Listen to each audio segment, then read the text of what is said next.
Well, thank you everybody for taking the time to join us in this cold and dark wintry January night for this professorial address, where we'll be taking a look at people with learning disabilities and how we move forward to address some of the challenges that exist regarding their care and support. So I am Professor Michael Brown. I'm the Director of Graduate Studies in the School of Nursing and Midwifery here at Queen's University in Belfast, and I'm delighted that you've been able to join us. What we're going to do over the next hour or so is I'll start off by telling you a little bit about me, for those of you that don't already know.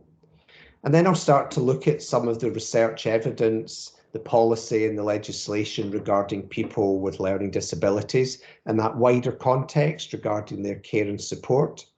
And then move on to look at some of the teaching and learning issues and the research that we've been undertaking and how we use this to start to address some of the challenges, but most importantly, look at the opportunities in relation to the care of children, adults and older people with learning disabilities. So that's what we're going to do over the next hour or so. But as I said, a little bit about me for those of you who don't already know. So where it all began for me was as a healthcare support worker in male medical and spinal injuries in a hospital that's no longer there, Eden Hall Hospital, which is just outside Edinburgh, where I come from. That was where my professional healthcare role started. Then I moved to Glasgow, where I undertook learning disability nurse training at Glasgow Northern College of Nursing and Midwifery, which over time moved in to become part of Glasgow Caledonian University. And then I worked as a staff nurse in two contrasting areas with children and young people with very complex physical needs. And then I moved to a locked and secure ward for adults with learning disabilities. Before then, moving on to Fife College of Nursing and Midwifery for adult nurse training.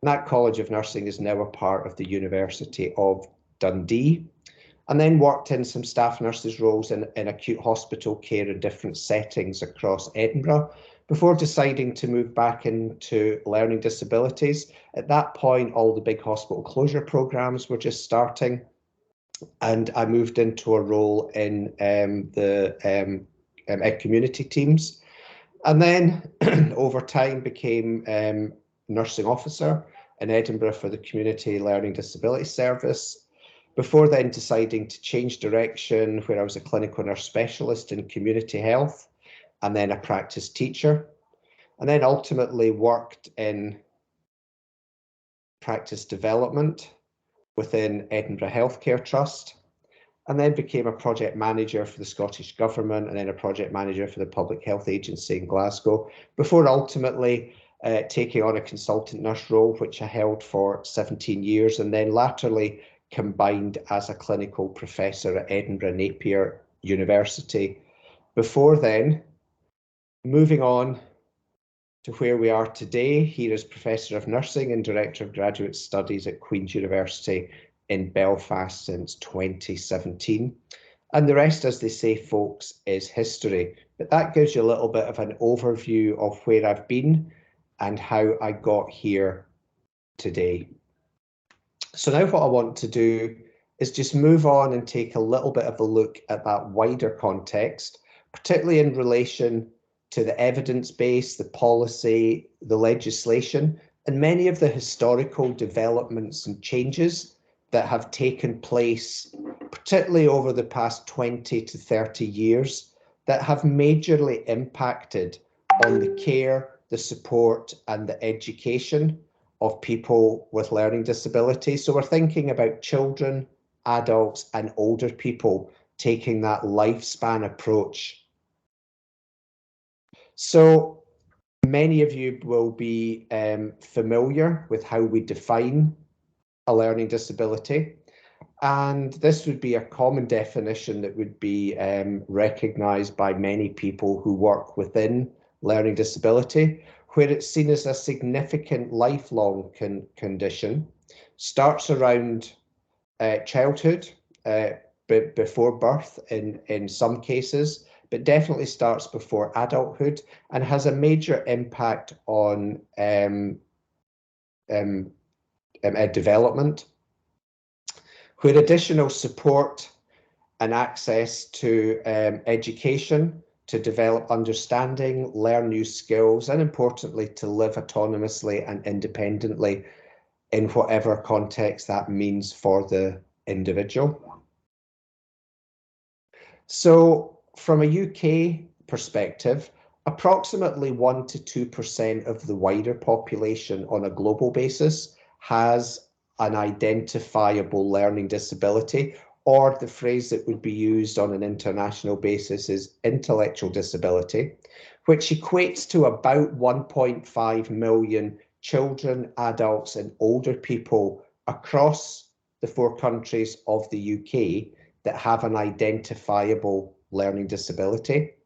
And when we think about, well, what does that mean from a Northern Ireland context? How many people are there across the 6 counties in Northern Ireland with a learning disability? It probably equates to about 42,000 children, adults, and older people. However, there's no central database or central register of who all of these people with learning disabilities are. So it's usually population-based studies where they've been able to identify that it's about 42,000 people, and they will be in receipt of education services, social care services, and health and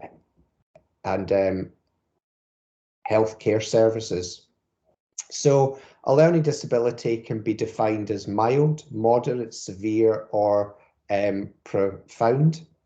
And it can often result in people with very complex needs, which occurs either in and around the time of birth or shortly afterwards, often as a result of an illness or an injury. And the majority of children with learning disabilities have always been cared for at home by their families, and many of them continue to be unknown to statutory social care and health services, living relatively independent lives. But the more severe the learning disability, so people with severe and profound learning disabilities will most likely be well known to education, social care, and health services as a result of the complexity of their learning disabilities and their care and support needs. So a very brief historical overview. There have been many changes over the past couple hundred years regarding how people with learning disabilities are viewed. Within the 18th century, the vast majority of them always lived at home. And then in the 19th century, we began to see the development and the emergence of workhouses and what then became known as colonies, which were congregated settings where people with learning disabilities received care. So in the 19th century, there were also developments in relation to segregated care and movements regarding eugenics and forced sterilisation of some people with learning disabilities. And interestingly, many of those segregated practices and the eugenics and the sterilisation continued in some European and North American countries up until the 1970s and the 1980s. Then, following legislation around 1913, we saw institutions and asylums growing and increasing. Many counties and areas across the UK, including Northern Ireland, developed institutions with many people with learning disabilities from childhood being institutionalized and many of them never returning home to their families. And it's only as a result of policy and legislation changes from the mid-1980s onwards that we began to see a shift in focus in care and support away from institutional models of care to people children, adults and older people being supported to live as independently as they can within a community-based settings. So models of care evolving and changing over several hundred years from the 18th century, bringing us to where we are in the 20th century and the 21st century today. And now there have been significant changes in policy that has impacted on the models of care and support that children, adults and older people with learning disabilities receive. And the first major policy change and shift was in Scotland, published in 2000 by the Scottish Government, which was called the Same as You, and really brought about the major transformation and change in institutional models of care, and recommended the closure of all long stay institutions. Valuing People in England followed shortly after that, and the Bamford Review, Mental Health and Learning Disabilities, took place and was published here in Northern Ireland, and was influential in shaping the models of care and the services that were available to children, adults and older people with learning disabilities and their families. So these policy changes brought about movement away from institutional models of care to more inclusive education and support and care that was based around the needs of the individual, and legislation changes in relation to the Community Care Act led to needs assessment that was underpinned by, for example, principles of normalisation, social inclusion, social justice, set within a wider context of human rights and equality that up until this point had often not been equal for many people with learning disabilities. And then we saw the impact on the focus of the social model of disability rather than a medical and illness focused model of care. So these have been some of the major changes and shifts that we've seen over the past 40 to 50 years that have impacted majorly on the care and support of children, adults and older people with learning disabilities across the UK. And there have been similar policy and legislation changes across Europe, North America, in the United States and in Canada, as well as changes in New Zealand and Australia that have impacted on the care and support of people with learning disabilities. So an important way, I think, to consider children and adults with learning disabilities are the children of today will be the adults of tomorrow. We're seeing an increasing number of children and young people with learning disabilities, many of them with very complex needs. What we're seeing on a global basis, and we're also seeing it across the UK, is increasing prematurity. So neonatal birth survival around 20 weeks, and the longitudinal studies that have been undertaken that are tracking these premature neonates is that many of them are surviving into childhood and adulthood with very complex physical, behavioural, developmental needs. So what we're seeing is increased survival. Many of these children and young people with a range of neurodiverse issues, such as autism spectrum disorder, fetal alcohol spectrum disorder, and attention deficit and hyperactivity, in addition to their learning disability. What we're also seeing as science develops and increase, the ability to recognise very rare syndromes. Many of these syndromes There will be a small handful of people across the world with them, and many of them have associated learning disabilities, neurocognitive impairment, and a range of additional support needs, including additional health needs that will be lifelong. We're also seeing an increasing number of children and young people moving into adulthood who are increasingly dependent upon technological interventions to support life and to sustain life. And these interventions are necessary across the lifespan. So as this population ages, we're going to see more children and young people surviving into adulthood who are dependent upon technological interventions to support life.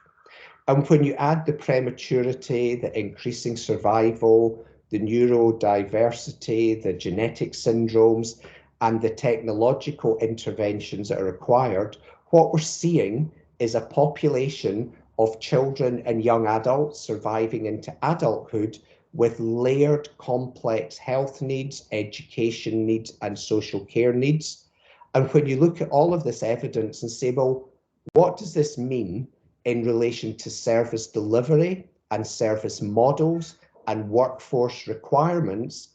It means that we're going to see an increasing demand for education, care and support, which includes respite, healthcare, social care, daycare. So there's significant issues there in terms of this evidence of the children of today being the adults of tomorrow, and many of them surviving into older adulthood, which will impact on aged care services and supports that we need to be thinking about. So what we're then seeing, to pick up that point and develop it a bit further, is increasing survival from childhood, young adulthood into older age. And whilst life expectancy for many people with learning disabilities has increased, it still remains shorter.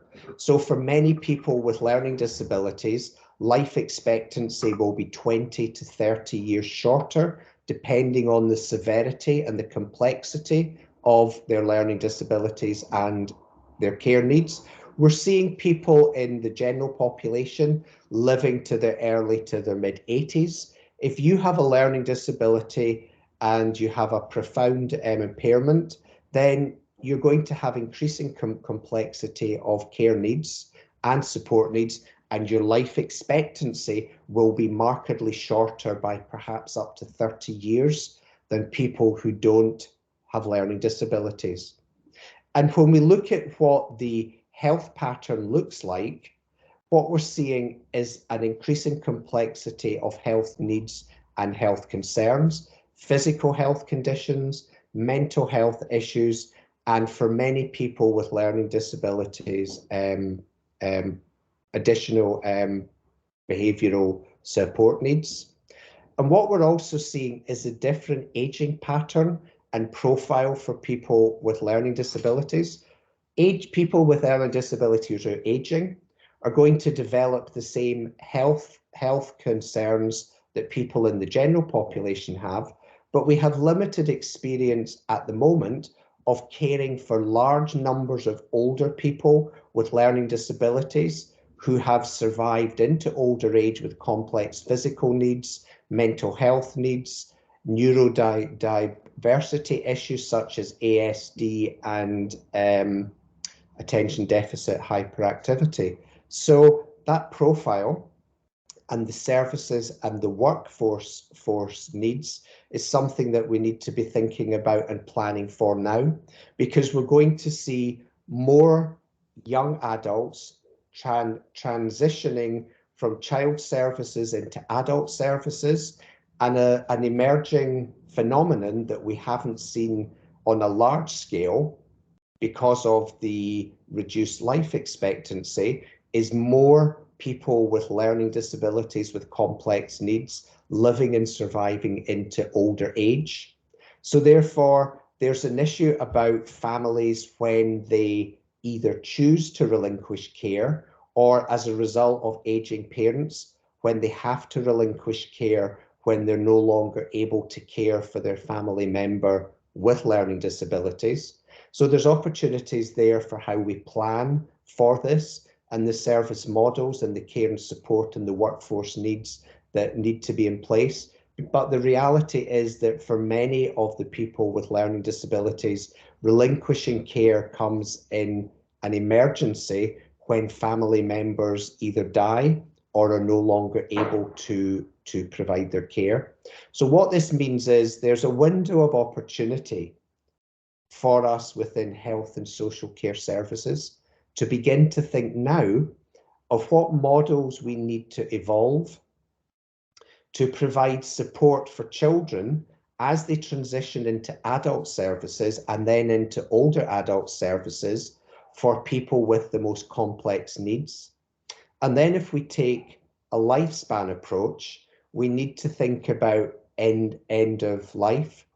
We've already discussed how life expectancy remains shorter, particularly for people with more complex needs. So that means that access to end of life support and palliative care may be required for people with learning disabilities with very complex needs in their 30s and 40s, where people in the general population, access would not perhaps be required until their 70s or 80s. So when you add all of this evidence together, what it tells us is that in relation to adults and older adults with learning disabilities, we have increasing and growing demand for care and support for this group, with an opportunity and a need to begin to plan and develop service models and begin to plan and develop the workforce with the knowledge and skills that we're going to require to be able to meet the needs of a growing and increasing children, adult and older learning disability population. So when we think about this, children, adults and older people with learning disabilities from the point of view of their health, a really important finding is that they have a different health pattern when compared to the general population. So from the point of view of public health, health promotion, healthcare access, this is really important because the health conditions that will take them into health services are not the same as those as for the general population. So from a physical health point of view, the most common physical health condition experienced by people with learning disabilities relates to their respiratory health, where when you compare it to the general population, at the moment it relates to their cardiovascular health. So issues for people with learning disabilities, particularly those with more complex needs, relates to aspiration, chest infections, which if untreated goes on to develop into aspiration pneumonia, which is the commonest cause of death for people with learning disabilities. When you compare that to the health profile of the general population, cardiovascular disease is most commonly linked to death. Gastrointestinal disorders, constipation, reflux, aspiration is very common in people with learning disabilities. Epilepsy is the most common neurological condition and increases in complexity with the severity of the learning disability. And this is linked to sudden unexplained death in epilepsy in people with learning disabilities. Cancers are particularly common in some people with learning disabilities, such as those with Down syndrome. And because the population hasn't lived historically into older age, and cancer is often associated with older age, such as breast cancer and testicular cancer, we may see as this population increases and ages, more cancers associated with older age. In addition to that, the cancer profile of people with learning disabilities differs from that of the general population.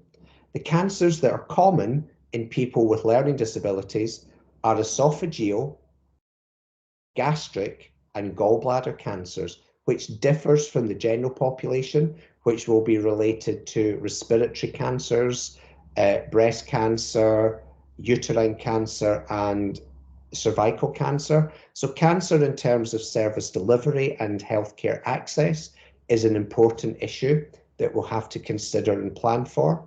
Blood disorders are common in people with learning disabilities, often because of the medication and drugs that are prescribed for epilepsy for their mental ill health. Sensory impairments by way of visual disorders are common in people with learning disabilities, as are musculoskeletal accidents and trauma as a result of seizures with fractured skulls, head injuries, fractures, and subluxation and dislocation of joints, for example. All of these conditions will lead people with learning disabilities to require access in general health services such as primary care, acute care, accident and emergency care. So therefore, people with learning disabilities with physical health concerns will be frequent and high users of primary care and secondary care health care. Anxiety disorder is the most common mental health condition experienced by people with learning disabilities. And second to that is depression, which is the reverse when compared to the general population, where depression is the most common mental health issue. We also see other mental health concerns such as bipolar disorder, schizophrenia, which is more common in people with learning disabilities. As a result, people with learning disabilities are high and frequent users of child and adolescent mental health services, as well as mainstream mental health services and specialist learning disability services. And what we will also see is a complex pattern of physical health conditions in addition to mental health issues. So therefore, we will see people with learning disabilities with respiratory disorders, cardiovascular issues, epilepsy, sensory impairments, as well as anxiety, depression, and other mental health issues. And overarching these health comorbidities is communication issues. Communication disorders are very common in people with learning disabilities, with over 90% experience either an expressive or receptive issue. So therefore, when people with learning disabilities are seeking access to healthcare, or when they're within our healthcare system, communicating their health concerns and gaining equality of access to healthcare can be a major issue. Behaviours that challenge are very common in children, adults, and older people with learning disabilities. So many of them, therefore, require access to additional support when accessing primary care, acute care, accessing education, accessing everyday services that all of us take for granted can be a major challenge for many people with learning disabilities. Autism spectrum disorder is experienced by about 70% of people with learning disabilities, so it coexists, and there may well be mental health issues, communication disorders, but behaviours that challenge, in addition to the ASD and the learning disabilities. One to watch is fetal alcohol spectrum disorder, FASD. That probably results for more learning disability than has actually been identified and relates to alcohol intake in the first trimester of pregnancy. Therefore, it is a preventable cause of learning disabilities. So important opportunity for early intervention and work with young people and people who are considering pregnancy.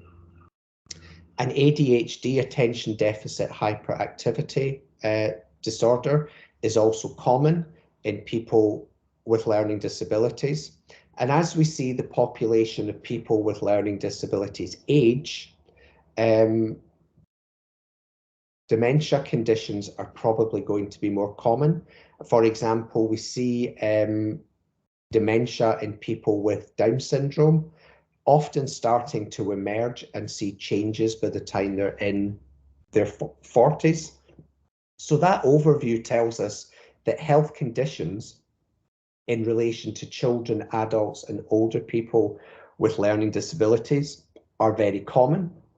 It leads them into all aspects of our healthcare system.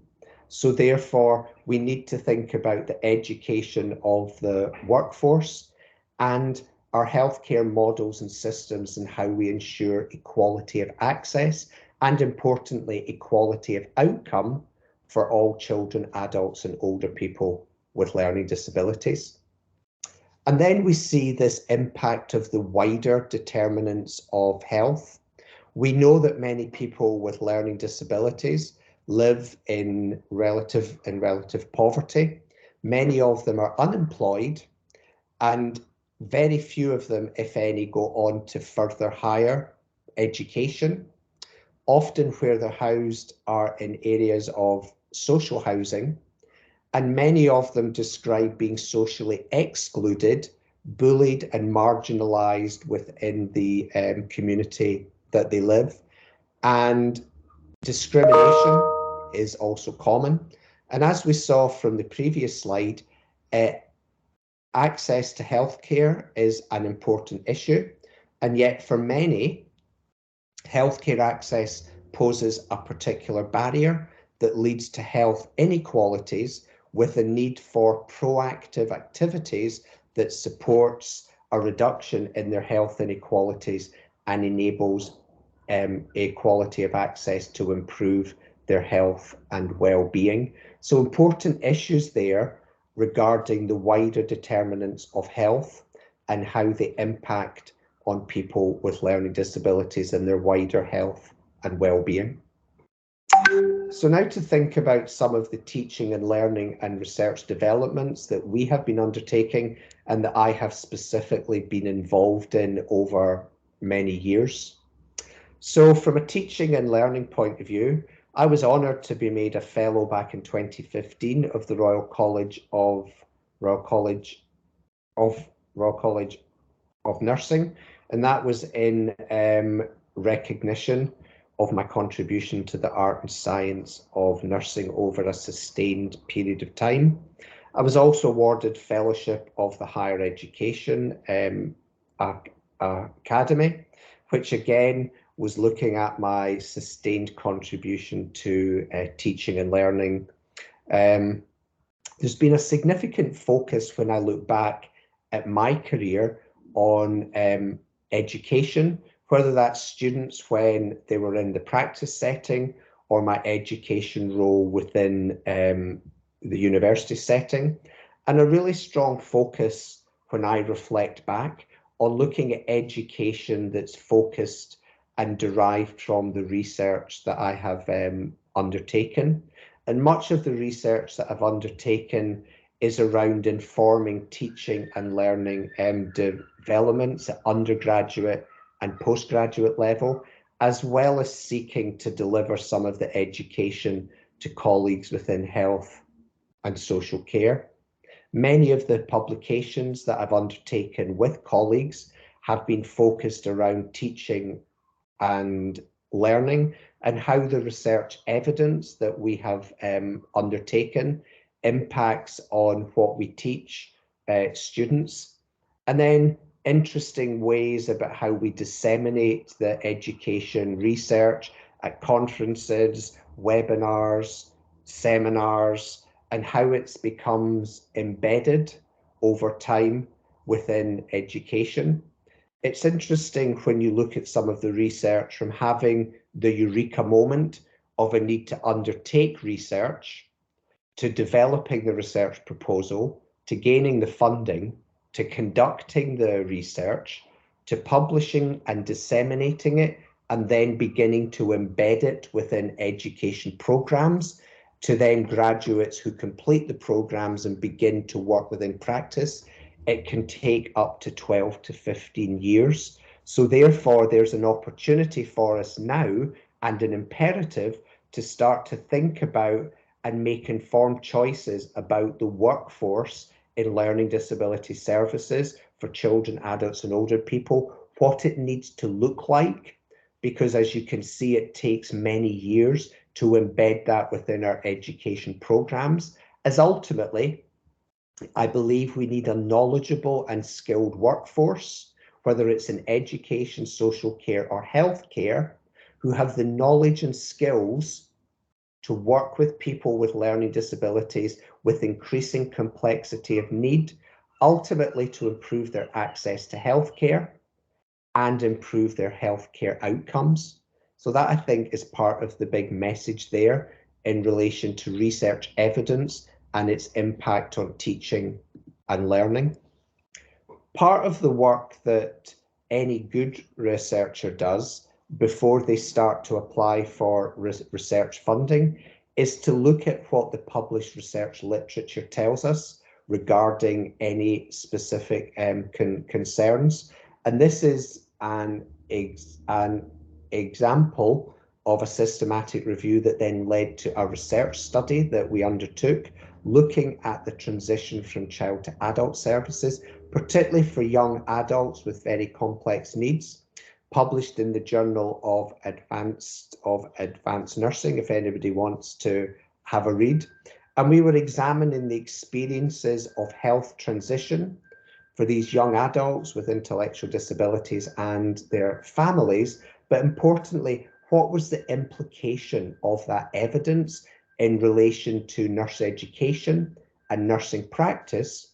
So that, I think, is one example of how we've seen challenges within the healthcare system around children and young people moving from child to adult care, how the systematic review tells us from a research point of view what the state of the evidence base is that then enabled us to undertake research. And we've now begun to translate that research into education and improve professional practice. However, that's been a very long journey, and it's not something that happens quickly and over time. So we need to plan for it. When I think about my 20 years of research and I reflect back, all of it has been practice informed.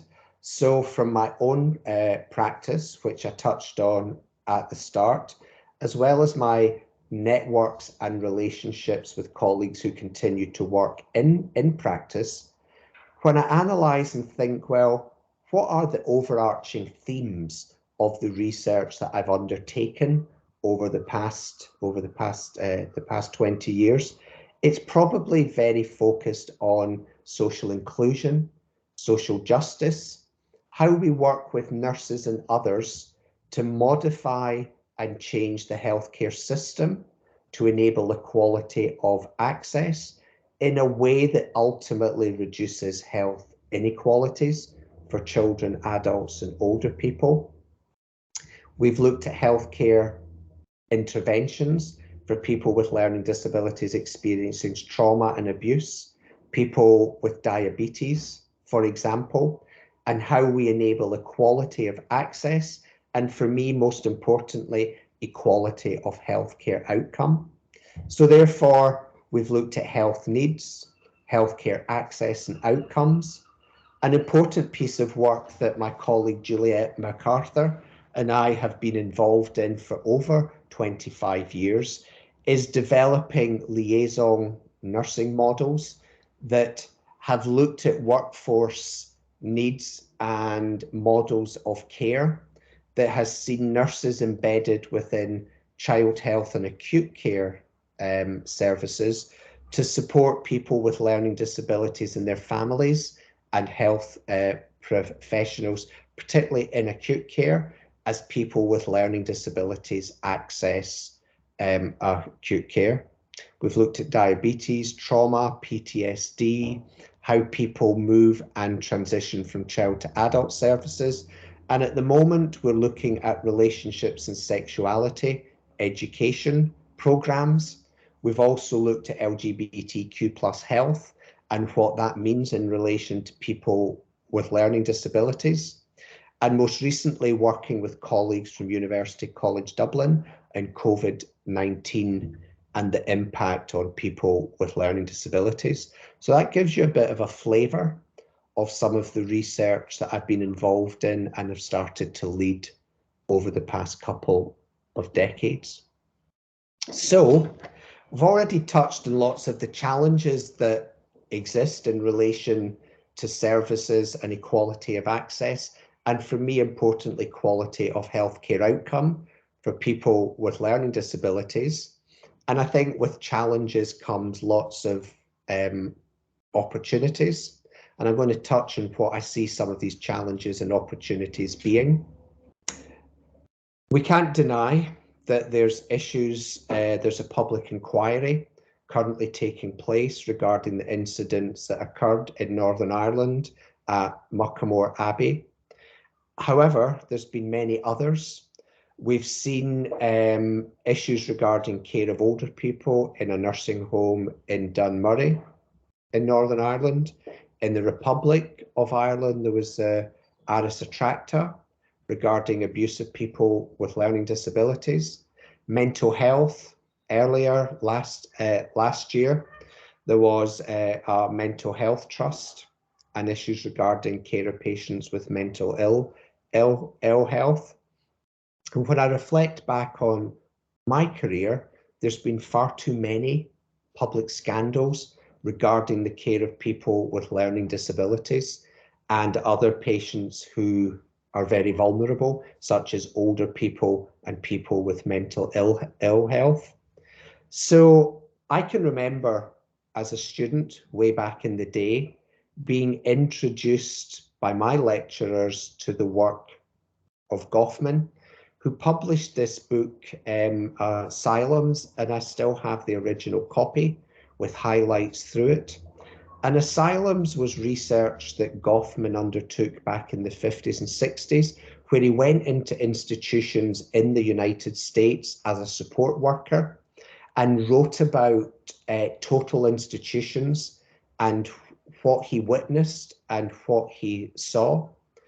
And I think some of those institutional practices are with us today.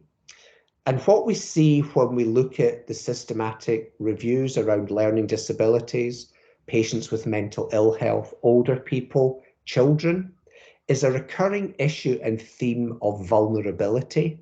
So whether you're vulnerable by virtue of being a baby or a small child and dependent upon adults, or whether you're somebody with a learning disability who's cognitively impaired, or you're a vulnerable adult as a result of your mental ill health, your aging and Alzheimer's, for example, or frail elderly. Cognitive impairment and cognitive decline, when you look at the research literature, linked to vulnerability and increasing dependency, seems to be recurring themes that leads to abuse and harm of vulnerable people, whether it's children, adults, or older people. Limited choice in institutional settings, being isolated, lacking power and control over your decisions and your everyday life, then leads to these institutional practices. And often what you see, I think, is indifference from many of the people who are providing care and the dehumanization of the very people who they are being, who they came into the system to provide care and support. And unfortunately, the list goes on. Time will tell what the Muckamore Abbey Hospital public inquiry finds and what they're going to recommend that needs to happen. But certainly change is not an option. Things definitely need to change. And I think that research, evidence, and education is an important part of that change. It's part of the solution, but it's not the single, it's not the single answer to these issues. So if we think about people with learning disabilities, we're thinking about people, as we've already touched on through this professorial address, with very complex needs that leads to complexity. It's a throwaway term that's used a lot in education, social care, and healthcare. We talk a lot about referrals of people with complex needs, a very complex patient, a very complex family, a very complex situation. But when you say, well, what does that actually mean? The dictionary talks about something or someone as being complex when it has many different parts, and therefore it can make it difficult to understand. And complexity is defined as the state of having many different parts connected or related to each other in a complicated way. So that leads me to think, well, what does complex and complexity mean in relation to children, adults, and older people with learning disabilities who are, in inverted commas, complex? And what does that mean in education, health, and social care services? What we need to do to begin to address their needs moving forward, given that we're going to see more children, adults, and older people with complex needs requiring access to care and support across the lifespan. So working with complexity in healthcare involves working with patients, with families, with carers, and other professionals such as teachers, social workers, professionals working in primary care, in the independent sector, in acute care, and a range of different agencies to ensure that the care and the support, the interventions that we provide to people with learning disabilities with the most complex of needs is safe and effective and gets equality of outcome.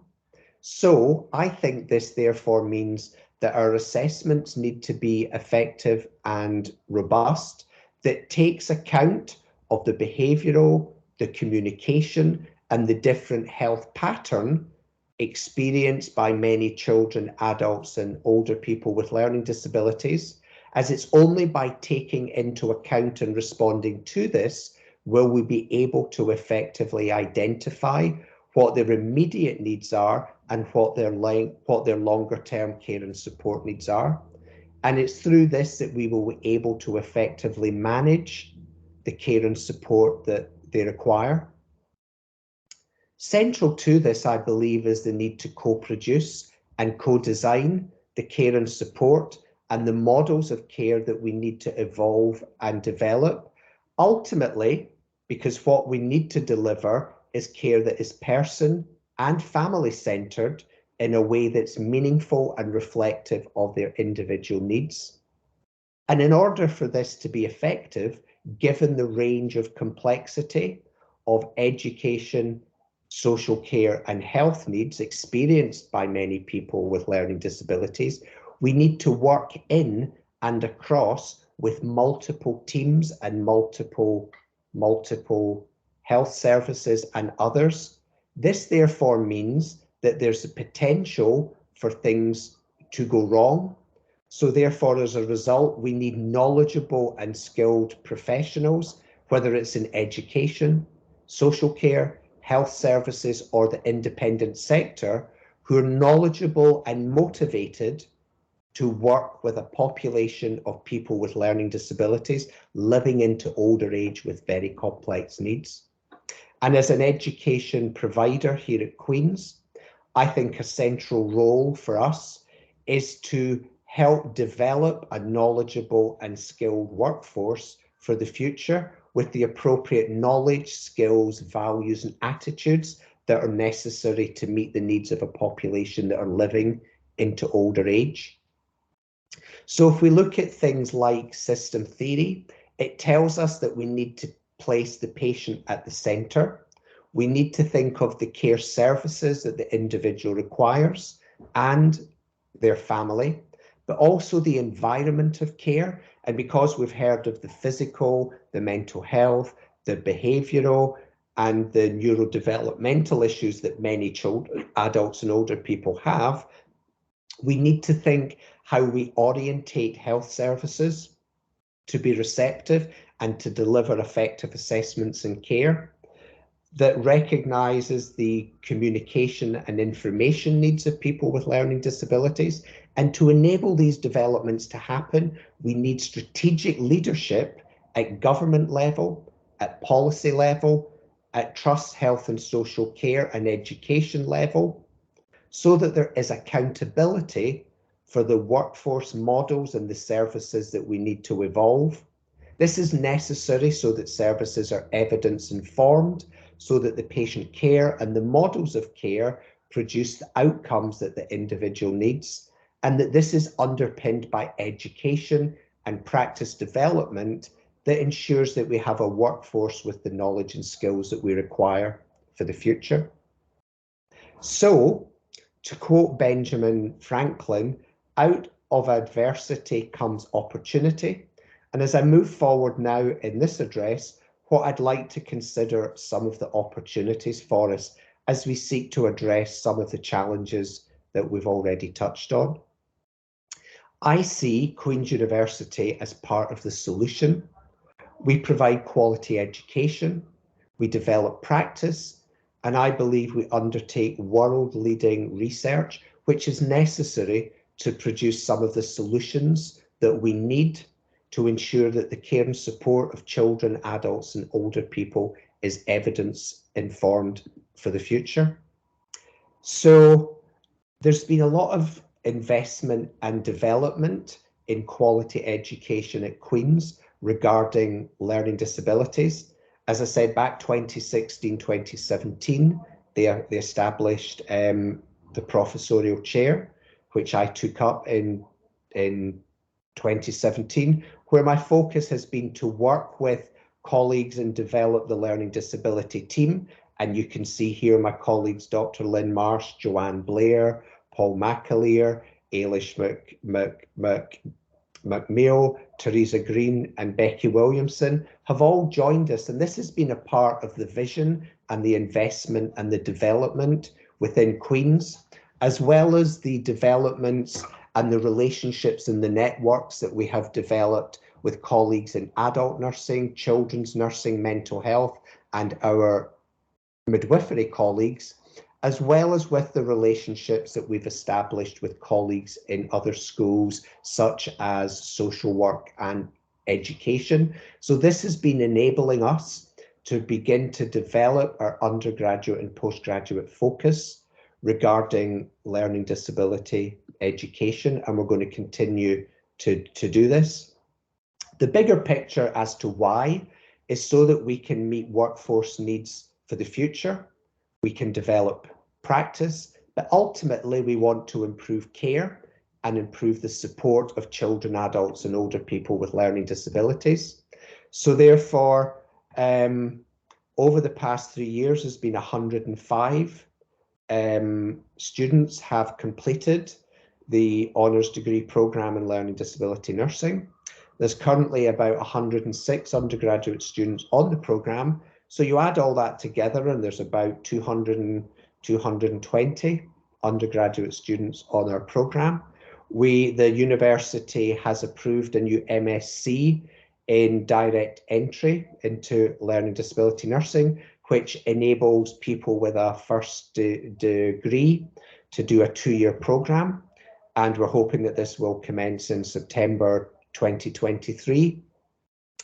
We reviewed and revalidated our MSc in Advanced Professional Practice, and the university and the school have supported us to develop a new intellectual disability pathway that commenced in September 2022. And this is available for nurses and others working in learning disability services to undertake education in the MSc in Advanced Professional Practice. So these are some of the developments that we have been undertaking here at Queen's, that we see as part of the contribution and part of the jigsaw and part of the solution to develop evidence-based education for practitioners working with children, adults and older people with learning disabilities. We've continued to focus on growing the research evidence for the future so that ultimately practice is based upon robust research evidence, again, to improve care and support and outcomes for people with learning disabilities. Some of the areas that we're intending to focus on in the future is the mental health transitions for children and young people. We're continuing and have been successful in gaining further grants looking at COVID-19 and people with learning disabilities and the support needs of parents and family members.